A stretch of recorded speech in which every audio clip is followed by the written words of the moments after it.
Welcome to Oxbow. Here we have color notes with Kimberly Trowbridge. We're getting a quick look at this beautiful space before we start the official tour. Thank you everyone tuning in on this beautiful day here in Seattle.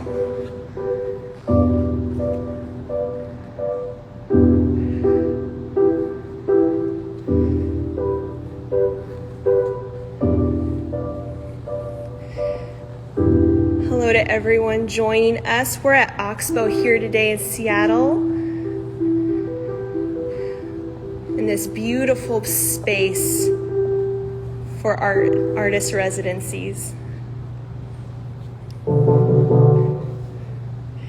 And here we have our very own Kimberly Trowbridge. Hello everyone, thank you for joining me here in this incredible space filled with light today. We're so lucky. We rarely get this kind of light in Seattle. However, this space, even on an overcast day, is an incredible place to be to watch different temperatures of light move through it. My favorite time of day here has been twilight, and just watching the sky turn to a deep blue and then just dimming the lights a little bit in here, and so there's this warm orangish glow in here with the deep blue of the sky behind it. So this space really, for me, has become a kind of cathedral of light and temperature, and so very fitting for the project that I've been working on while I'm here, which is really thinking about color and relationships between colors. So this project I'm working on called Color Notes, that I've been in here the past month working on, is me basically physically gesturing my teaching syllabus or pedagogy onto the physical walls so that I can kind of get a really visual sense of what my curriculum looks like, to start dreaming and thinking about the kind of books that I want to put together. So far, I've got two big ideas for it. One that is totally visually based, so just told with a series of shapes, creating a kind of narrative of how we put images together. And another version that I want to do is all written word, kind of a more philosophical kind of way of life book, a kind of creative, in a way, kind of riffing off of my favorite saying, which is plein air your life. Like, what does it mean to really observe and witness your life and to respond to it as you go along? And so kind of a spiritual practice, really. And so those are the two kind of threads that I'm working on here in this space. Brittany, let's start off by looking at this cluster here, which is where I always like to begin in my programming, which is thinking just about value shapes. So how dark and light shapes work together. And so if we start kind of at the beginning, if we'll sort of pan over here on the left side of this thought bubble, starting just with these basic shapes of light and dark, white and black next to each other, and starting to arrange those shapes together, and all of a sudden, oh, these shapes create a kind of figure. No big deal, right? Not freak out, it's a figure painting. It's just a series of shapes put together. And then as we continue to build that, adding in not just black and white, but now a couple gray tones in between, and start putting those shapes together, we end up building the illusion of volume. And so once we start building volumes, we can start putting them together into larger compositions. This is a good example of that too, this Caravaggio study, and then also a still life study here, but where we start putting a lot of different shapes together and kind of zooming out so that those shapes are smaller, so that we're seeing a whole theater or universe of interactions. And so where I like to move after we kind of digest these ideas of shapes of value and tone is then moving students into thinking about temperature.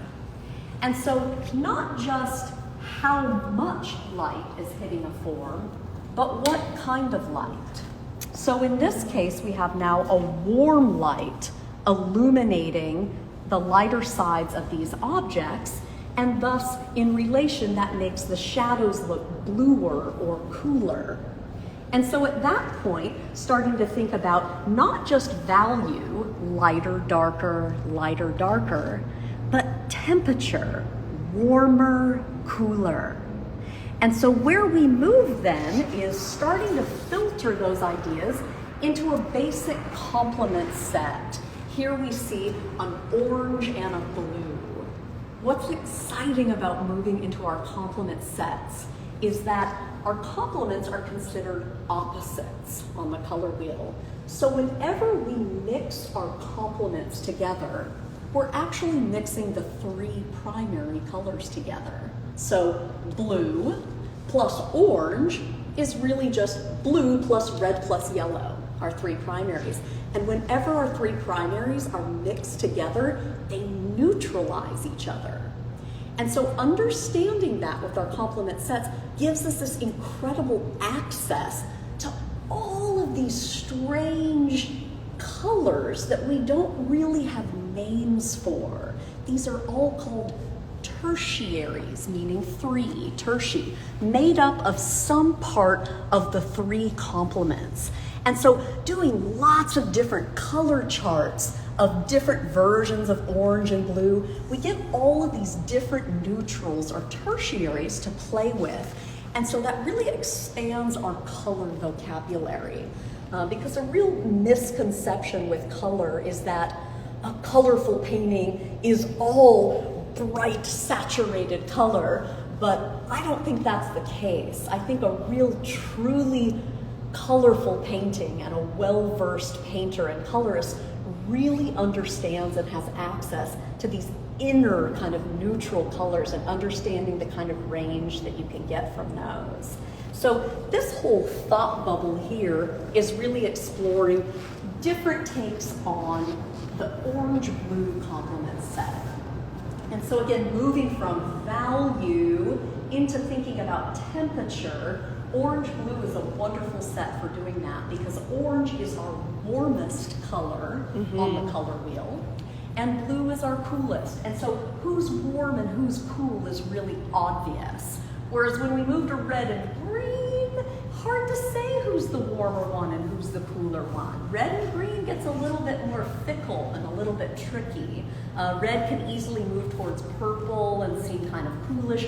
Green can easily move towards yellow or blue. And so a little bit more nuanced in that sense. And so something that I like to do with students when we move into our red-green set is have them really reduce their palettes into three temperatures. So as you can see here, a hot, a warm, and a cool. And this is what it looks like when we make a color chart of that. So all of these colors are tertiaries mixed from red and green. So even these reds have a little bit of green in them, these greens have a little bit of red in them, and then a more neutral version of the two in between. And then, after we explore that limitation, I have them bring in yellow, just as a starting place, yellow as a satellite. So this painting here is with that limitation of hot, warm, cool. This is the exact same painting with a little satellite of yellow, just in the shapes that have light on them, to emphasize the warmth of the light that is hitting those planes. And then dripping down conceptually here, we have red and green as a starting place with all different kinds of satellites moving in, working from the life model.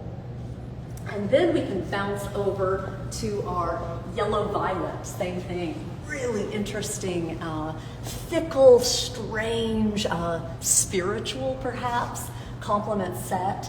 All the weird tertiaries we get from this set, these kind of greenish, kind of mustard colors that are so fun, so beautiful to work with. And then we filter in again and start satelliting different hues into that set, and we start getting these wonderful kind of rich colors. So something that's really awesome about working with complement sets is that by using these two sort of parent colors and mixing between them and creating a family of colors between them, even when we bring in other colors and add them into that set, what happens is, and are you listening? What happens is all of those colors are harmonic. They relate to each other. They are of the same bloodline. That is a fascinating, mind-blowing, game-changer thing for an artist to understand. I hear constantly from young painters or painters starting out that color is so overwhelming that it's easy to end up with what I call clown vomit. Just a bunch of colors that have nothing to do with each other, no relationship. But when we filter our color decisions through a specific lineage, like this complement set that I'm describing to you, then all the different versions of the colors that come out of that have a harmonic relationship. It is a wonderful thing to understand. Brittany, can you come over here with me? Watch out for these cords, or you can go this way if you want. But this is an example of starting actually with an orange-blue complement set. And so let's actually look over here at that throughway through our complement set. So this cross section here of orange and blue is our parent line. These are the tertiaries between these specific pigments of that complement set. And then allowing myself to satellite in whatever colors I need. And so the orange-blue complement set here gave me access to all these wonderful neutrals, but then I satellited in a little bit of cad red where I needed it, satellited a little bit of cad yellow where I needed it, but all of those colors again are coming through this parent line here, this parent cross section. And so the particular red that I get here, the particular yellow I get here, all have a little bit of that tertiary line involved in them. Mm-hmm. So this might not be the red or the yellow that I was actually observing on the fruit. Painting is not about copying what we see. It's about creating a constellation of relationships, an analogy of what we see. And so through this harmonic lineage, the yellow and the red and the blue that is created out of that are specific to this hierarchy, this analogy. And so that's a really exciting thing for a painter to realize, that a painting is a poetic analogy, which gets really to the heart of the poetry of what it means to be a painter. That you're trying to find a way to translate all of this crazy information of your experience and your observations into something that has unity, something where you can place your ideas and observations into a two-dimensional format that you can hand over to the world that has an incredible constellation of relationships in it for people to explore. Really, this makes so much sense. Yay! As someone who has always seen these color wheels, I've never known and I've never understood why they were set up that way. Why that there was a deeper reason than we're just getting all of our colors on a palette. Just kind of randomly setting them up. But there's a reason why we're setting them as this wheel so that we can see these tertiaries, which is my new favorite word. Yes, right? To understand how they go across and where those complements are. That is so fantastic. I had a student make me a t-shirt once that said, "Tersh it up," because that's, I guess, one of my sayings. You know, if a student has a painting that's just all like saturated, I'm like, "Tersh it up, peeps." Like, neutralize that and get like a little bit deeper with it. That is fantastic.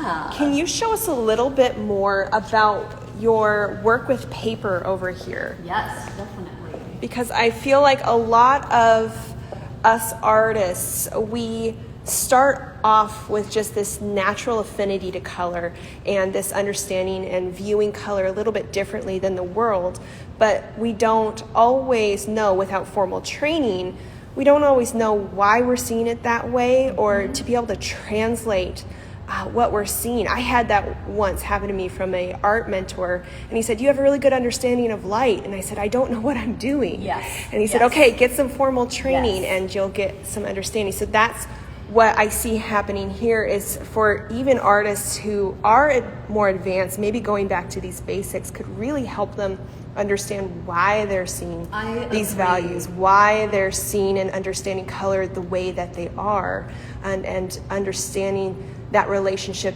that they have with color. That's a whole nother relationship that we have that we can talk about with getting that and harmony. Something that you just said, I think, really hits to the bone for a lot of people, which is, maybe I have this real intuitive sense for light, or I have an intuitive sense for color. Like, I'll have students that make beautiful harmonic color choices, but it's an accident in a way, right? I mean, it has an intuition to it, but there's something else about having a language for it. So developing a way to describe differences and similarities between things is a different thing, and that's what I'm involved in as an artist and as a teacher. A huge part of my project is language-based. I want people to have confidence in articulating color relationships so that they can intentionally build something.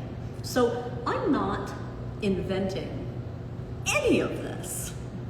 Everything I'm talking about, people were already talking very clearly about this in 1905, for instance, in Paris, when a lot of the color manuals were coming out of the textile industry, and all the young Impressionist painters were gobbling it up.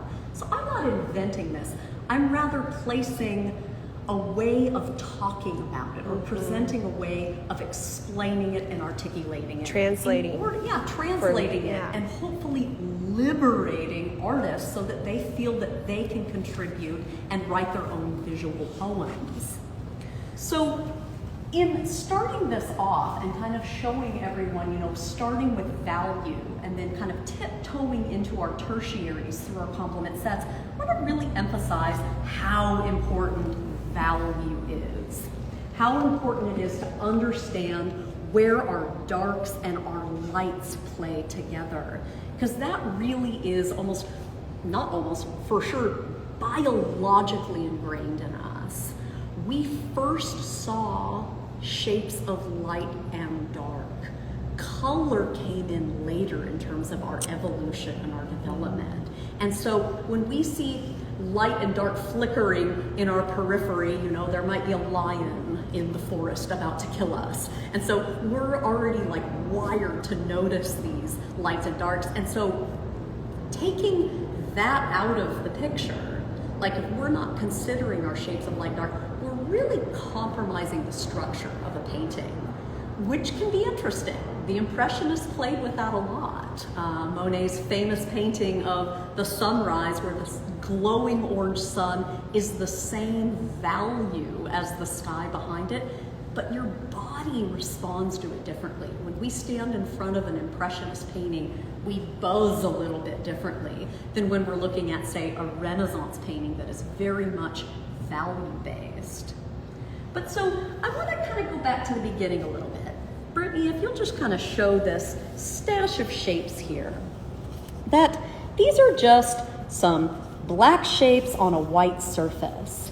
And to really engage with what does it mean to build a picture.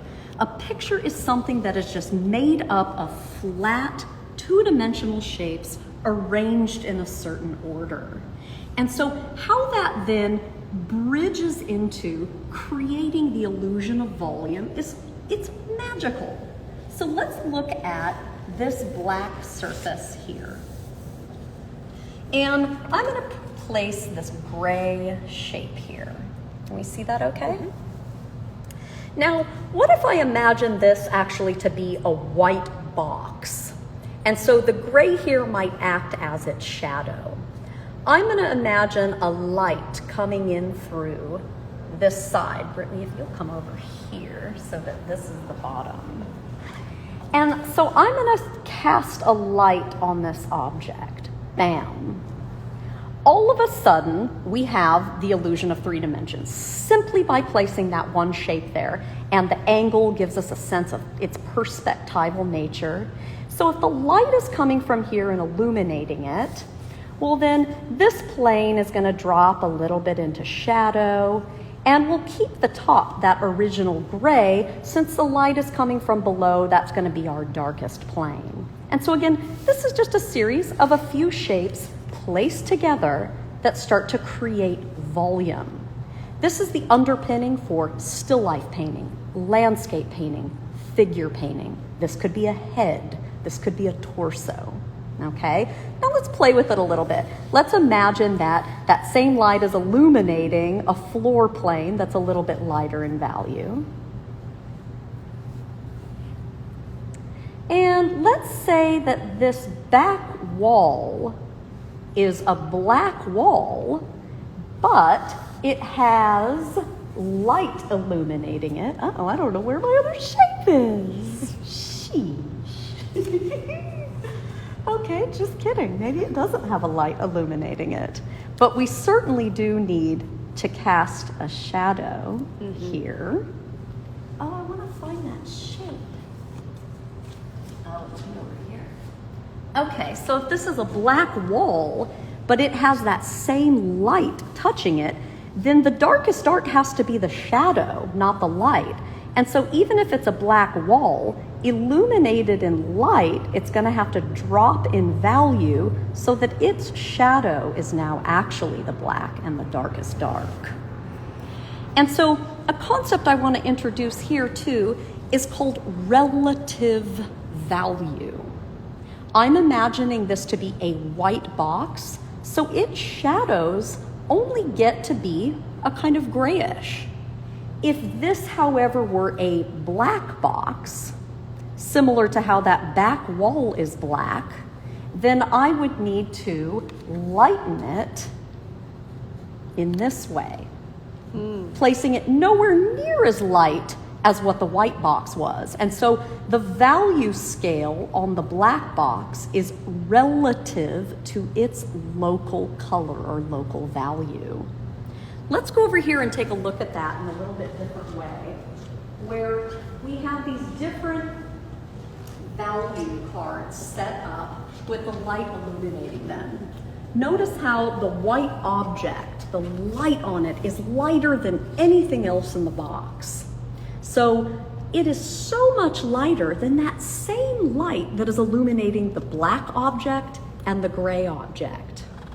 And then also notice how light in value its shadow is. And even on the screen here, I can see how wonderfully blue and cold that looks. So we have warm to cool here.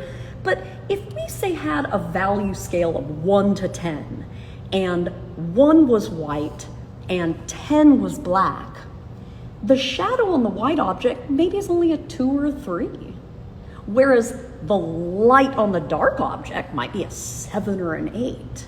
And so understanding these relative kind of hemispheres inherent for each object is a wonderful thing to understand as a budding colorist, so that whenever you're choosing the different colors that belong on the separate objects, you're calibrating those colors appropriately to match the relative value of that object. Kind of a game changer in work, because a lot of young painters will make every single character, figure, object, apple go from light to dark. Every object goes from value 1 to value 10. And so it's this smorgasbord of high contrast everywhere, instead of this really sensitive, nuanced understanding of relative value.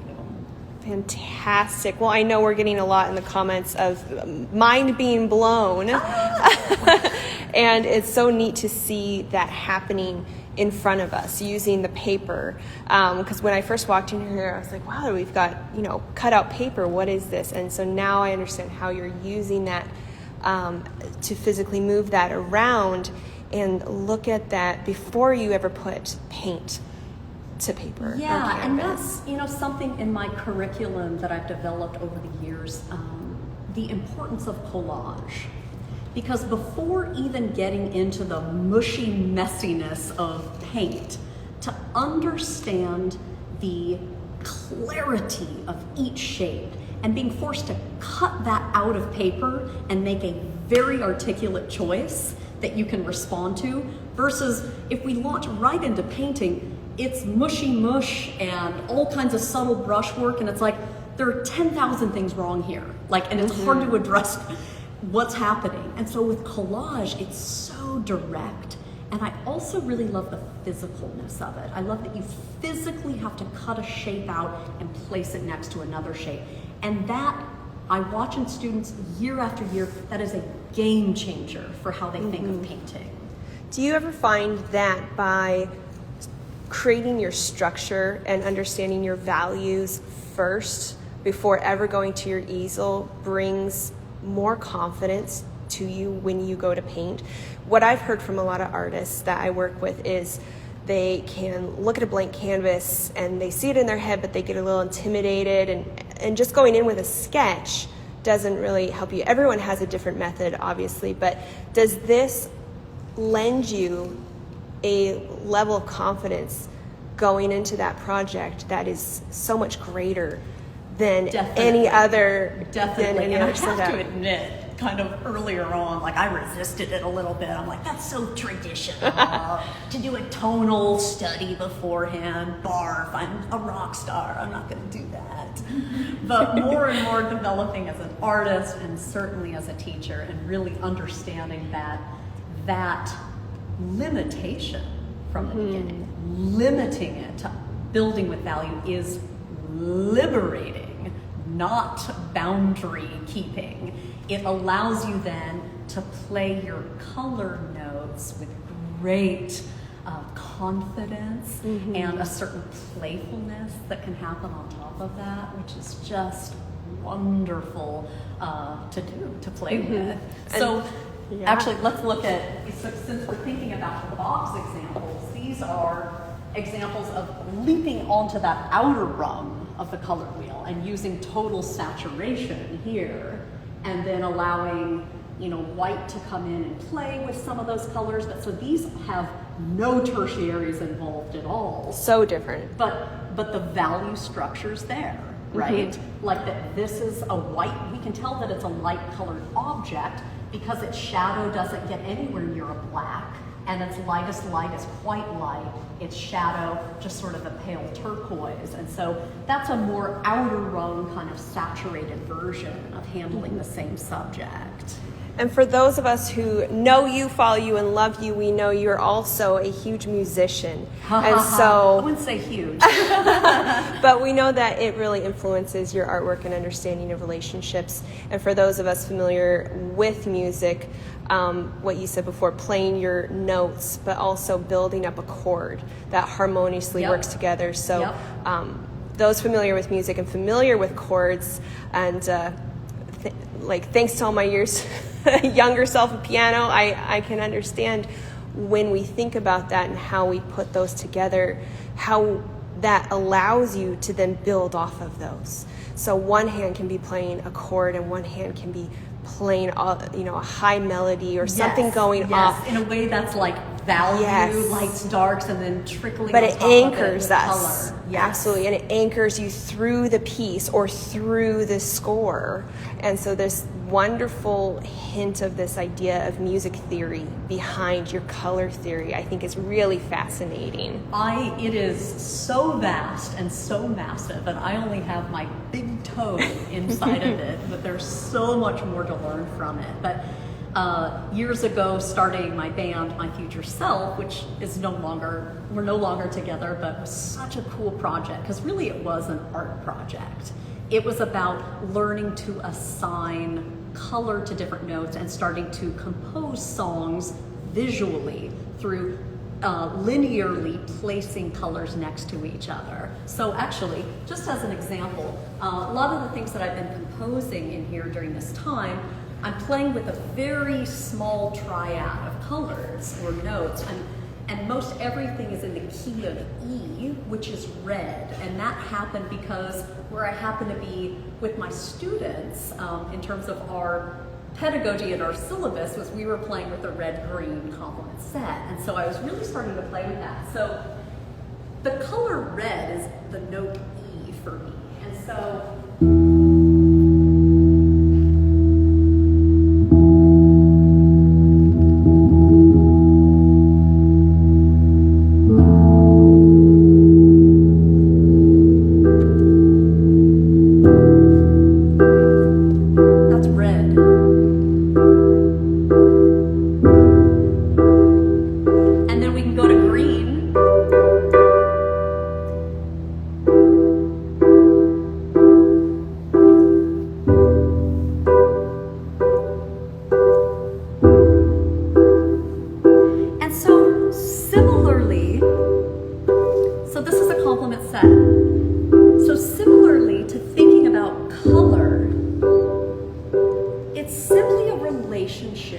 between things. So the difference in an E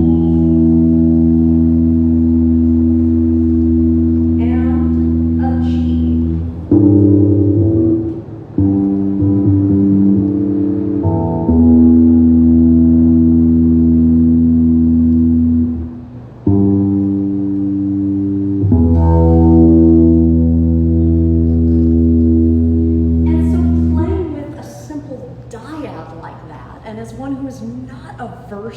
musician. Rather, I'm a visual artist coming at it just to build a sensitivity with the relationships between things has such a clear tie to how we think about color. And again, not something I'm inventing. That relationship between color and music theory has had a wonderful history that has woven its way through human consciousness and our development. Mm-hmm. And it really is about what I was describing on the color wheel, creating these harmonic constellations between things. Mm-hmm. Or thinking of, I love the idea of key, color key, or the key of a song, that this might be in the key of E, that a painting might be in the key of E as well, or meaning that all the lights have a little bit of red in them, so it's a redder light versus like maybe a kind of orangish tangerine key of D. So we're placing our viewer kind of in southern Spain versus maybe cold light that would be a more of a northern light. Mm-hmm. Like even just look at this setup, the difference between having this warm spotlight on it. That's a different key of light than when I turn it off. That's more like Seattle. Right? And interesting because we're getting more natural light coming this direction. So now instead of the light illuminating these sides, we can really see it on the white object, that now we have a cold reflective light coming in and hitting these planes. And it's much more subtle. And so these are things that we can emotionally connect with on a formal level. What kind of light you're creating, what key is you're painting in, can really influence the poetry of the vision you're giving your viewer. Can we see what this scroll is here? Yeah, so this is a fun object that I started playing with here in this space, and I want to do multiples of these for each of the complement sets. This one is a little narrative scroll that walks us through this idea that I've been talking to you guys about how to build an image and to simplify that. And so it works linearly, where we start with this image 1, where it's just some kind of red and black shapes in a white rectangle. And then if we start to reorganize those shapes and cluster them together, this form starts to emerge. And then now we'll add in another value, just kind of a middle gray, still very abstract, just some shapes, rearranging those a little bit, continuing to play with them. Oh, now we have a kind of horizon line. Our mind starts to put together a little bit of imagery. We keep going. And now all of a sudden those abstract shapes start to create the illusion of volume. Then what if we zoom out a little bit, and now we're seeing those same kind of characters on a stage. And so now we have several characters. Just by having smaller geometric abstract shapes, we're now telling our viewer how we are in a different relationship with our subject. The difference between this and this is only in the scale of our shapes. So this is an intimate view where only a few geometric shapes are filling the plane versus smaller shapes kind of adding up. And then if we keep going and add even more shapes and more complexity to that, now we have the whole universe. This is like a Caravaggio painting. These are cherubs flying in the sky. We've got multiple characters. Maybe some of them are having sex, some of them are eating food, maybe they're having a picnic like a Poussin, whatever. The whole universe is there.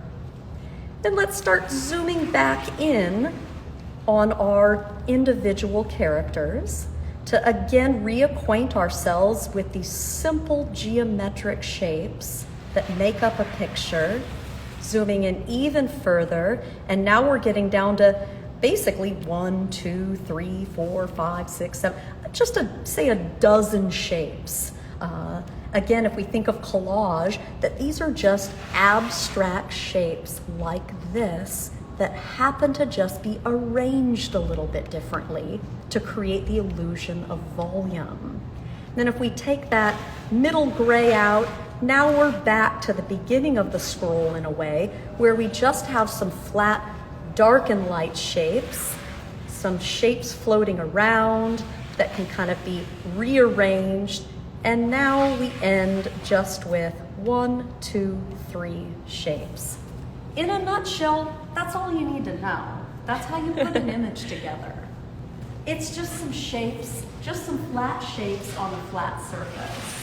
Wonderful. I love the scroll, being able to see how we can progress. Literally fantastic. Yes. Well, I'd those love who to have like a crank or something, have it on a wheel. That you oh, can move fantastic. around. Well, we have a wonderful audience who's been with us. Please let us know in the comments what questions you have for Kimberly here while we were here at Oxbow in the middle of this amazing setup that she has.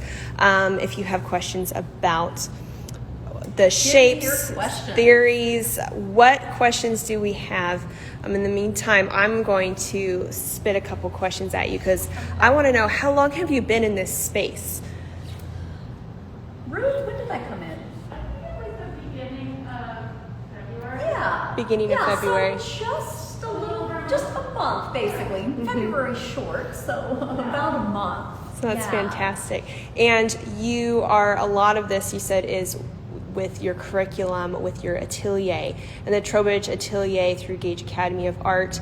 The big question is, when can applications come in? Because I know that there's many people wanting to study with you come the next beginning of the next school year. We have a rolling application, so just by going to the Gage website and Perfect. looking for the Trowbridge Atelier or any of the ateliers, I have an amazing group of colleagues that also run ateliers that you can apply through the website. And awesomely, I have fallen in love with teaching virtually. And so that has really opened the doors for working with people that are out of state. And I just love that opportunity. Fantastic. Very We have a question coming in. It says, so much to learn from you.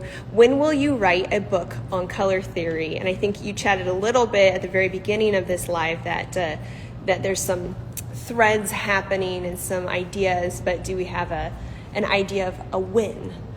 I'd say within the next year, I'm going to have my first book come out. And so actually, this residency specifically was to start putting that together. And so this project is called Color Notes, which of course relates to musical notes, but really it's about me starting to put together all my notes on color into a unified form of a book. I know I've been promising a book for about a decade, but I'm actually working on it now. Perfect. You heard her live, folks. Hold me We're gonna accountable. keep you accountable. I can't wait to read it. Next question: is there a painter or artist that is particularly on your mind lately? An artist that's always on my mind is Cezanne. Those that study with me hear me talk about Cezanne constantly. And the reason why Cezanne continues to be so important to me is that I can't ever package him. He's elusive.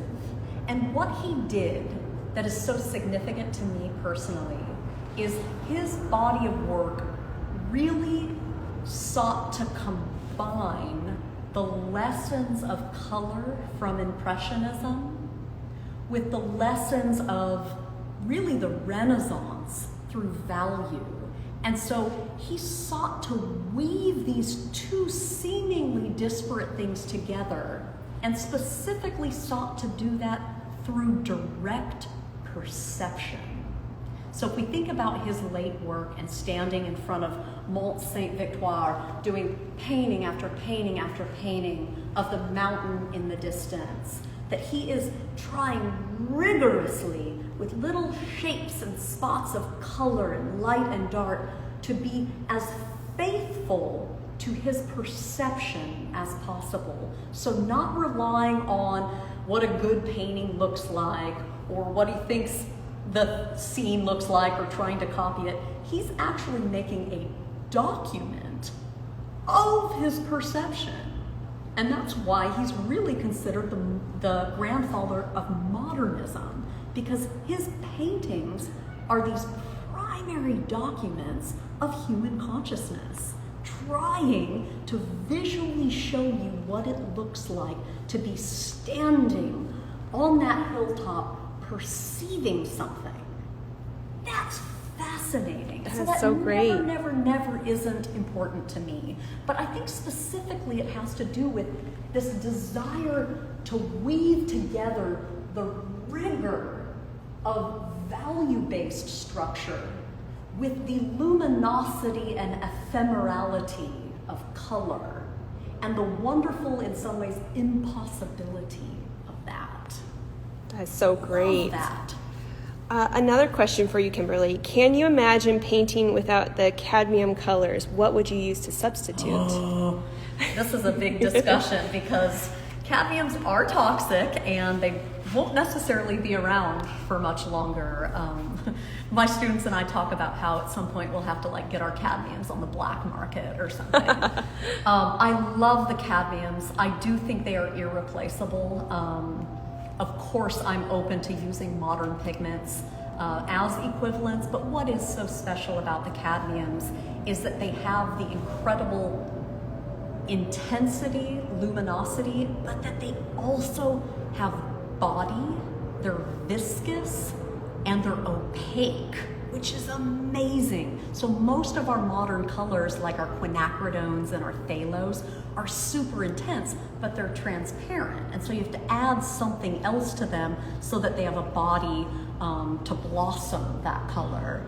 But some of the modern colors that are starting to come in to kind of replace the cadmiums, of course, are the quinacridones, and then I just recently played around with naphthol red, which is really kind of set up as a kind of replacement for cadmium red.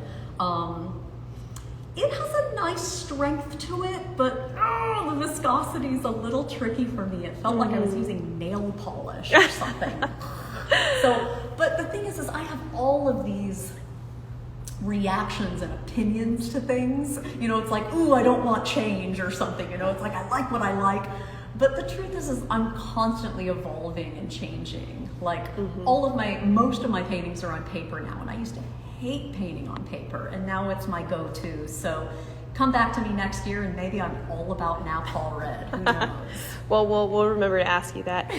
Question about values. Do you ever decide to alter the values that you see for the sake of the painting? For sure. And that gets back to this idea of the painting being an analogy of what we see rather than a copy of it. So let's let that plane go by. This is Georgetown, people. We're right near the airport. So one of the main things that has to happen in a painting is for your values to get calibrated darker, because you are using colored mud, essentially, to create a picture. You're not using actual light. And so to calibrate darker means that when you place your lightest light down in the painting, white out of the warm or cool, which means we have to tint it with some kind of pigment, which then makes it darker than white. And so for that to act as the lightest light, we have to calibrate everything else darker. Let's just imagine a scenario where we have a lit candle in a dark space. We don't want that candle to be white out of the tube. The flame, that would be chalky and cold and vulgar. We're better than that. That flame needs to be some kind of hot orange or red, or maybe even the wonderful blue of the interior of the flame. And so already we're a couple steps darker than white. And yet we need this thing to be illuminated. And so that rich, warm flame then needs to be surrounded in every single other square inch and centimeter of the canvas must be significantly darker than what we have made that candle flame. And so the act of painting and working perceptually, especially, you're constantly having to recalibrate your values for the sake of the universe that you're creating in the painting, to try to actually match the values of the things you're seeing is outrageous. A painting is a total fiction, and you need to let it be a fiction and take control as the theatrical director of that space. Fantastic. Another question for you. How do you choose what object, be it organic, breathing, or manufactured, to represent with a painting? What does that mean? Like, Brittany, do you think the question is like, how do I decide what to paint? Yes. What?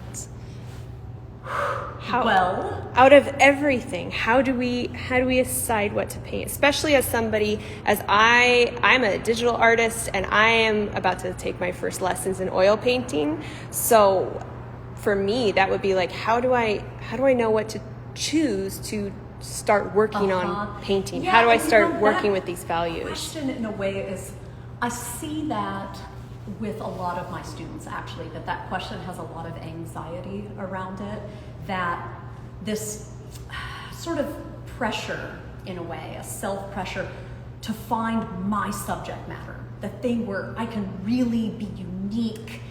And I really push against that. Cezanne changed the world by painting some apples. Like, to me, the more interesting question is not what are you painting, but how are you painting? What is your attitude when you enter the thing? What are you showing us about something perhaps very mundane? And so, to me, I feel like as a blossoming artist, it is almost arbitrary what you choose to paint. That in a way, there can be a kind of relief of not stressing about that, but rather starting to paint really simple forms, even like these folded papers in a box, which I often have my students paint because they don't have sentimental value. Because we are then just forced to respond to the value and color relationships, and that sneaks you in as an artist to grappling with the language of painting, which to me is where you really start finding your voice, and then you start finding what you're interested in, that, oh, these objects don't matter to me at all. I'm just really interested in the geometry of their shapes. And so then now you formulated these new thoughts in the language of painting and start to look out at the world through this new filter of, I like geometric shapes. and you start finding different subject matter to feed that instead of the idea or subject matter coming first. Maybe it comes second or third or fourth. It's so great. We're getting so much from you today. This is so fantastic. We've got a couple more questions still coming in before we wrap up for today. Another question for you, Kimberly, is if you wanted to start by restricting yourself to just 3 colors that like each other and play nice together, which would you choose? I love that question. So working with a triad is fantastic because what a triad should give you is access to all of the colors. And so however you set up that triangle, let's actually move over to the color wheel.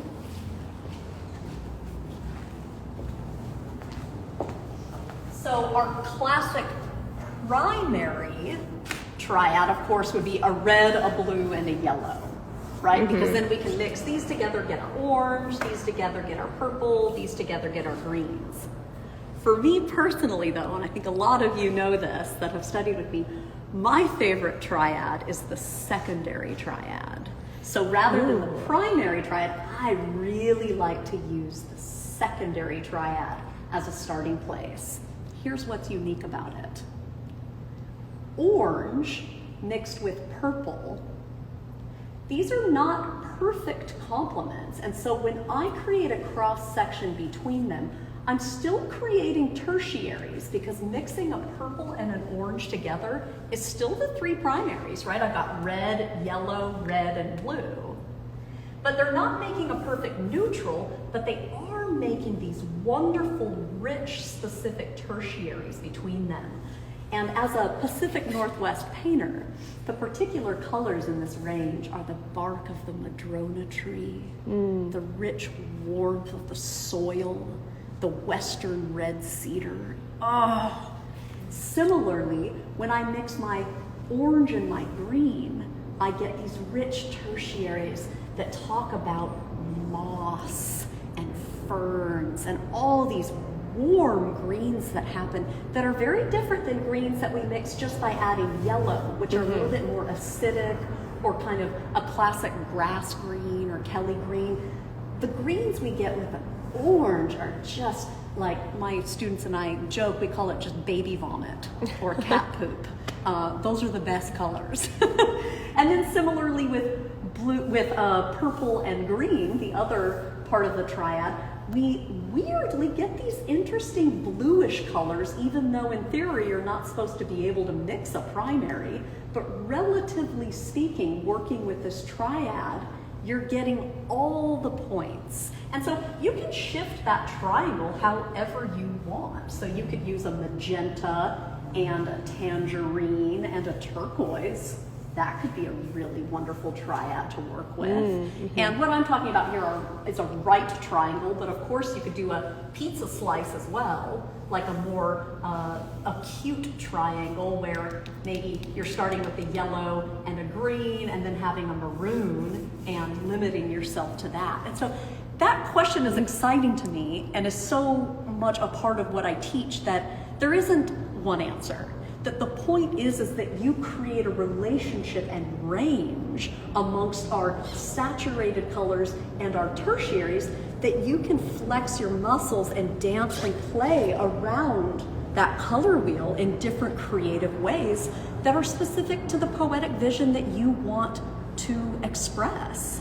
Like maybe I want to make a really twilight evening painting. So maybe I'll limit myself to this area and maybe only pop over here for a couple moments.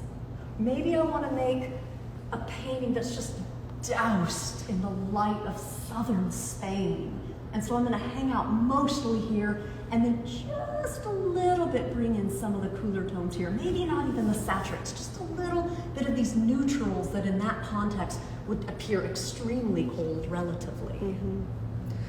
We also have Wesley Trowbridge wants to know, what is your favorite color? Hi, Wesley. I love you so much, babe. I miss you, Wesley. Wesley, my favorite color is green.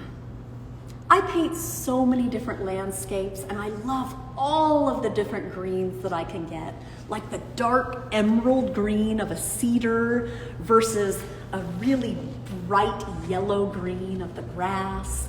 And so I love all the different kinds of greens you can get. And because I'm painting so much in the forest here in the Pacific Northwest, that's been my favorite color to focus on. And for those who do live here in the Pacific Northwest, we can see all of those amazing variations of green at your BEMA show that is happening right now. Bainbridge Island Museum of Art has a solo show for Kimberly Trowbridge right now. It is open until, is it June or? The website currently I think says May 9th, but it's going to be up through June, possibly even through July.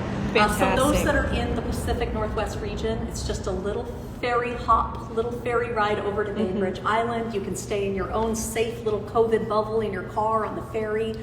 The museum's right near the ferry dock, and I hope you can make it to the show. It's the body work I'm the most proud of ever. Well, in the last live that we did, we got to see a tour of your studio, and we got to see a sneak peek at a lot of those pieces, and some of them weren't even done. And that live is available on Kimberly Trowbridge's Instagram under her IGTV if you want to go back and watch that to see a sneak peek of that, and then head on over to the museum, which I do believe is open 7 days a week. Amazing. So we're going to head over there every day soon. Of the week, 10 to 5. Because so I need to see all of those greens in person. And then I think the last question we have time for today was, when does your Color Basics video series debut? Oh, another little challenge, because that's another thing I've got on my books that I really, really want to launch. Just had a flirty little meeting with a couple students recently, one who's a programmer, one who might be able to be a project manager for me, to start getting that ball rolling and constructing that video series that I can offer to the public, hopefully later this summer or next fall. That is definitely a priority for me. I really, really want to have that information in that format to offer you, my audience. So thank you for asking that. Fantastic. Well, thank you everyone so much for joining us here at Oxbow, and we're hosted by the amazing Ruth. And this video, should you want to go back and rewatch it, I know I will be, to make sure I catch all of the pieces, it's going to be posted here on Oxbow's IGTV. So thank you. For joining us. I love you all so much. Thank you everyone for joining us, and we will see you, Kimberly, at your next project.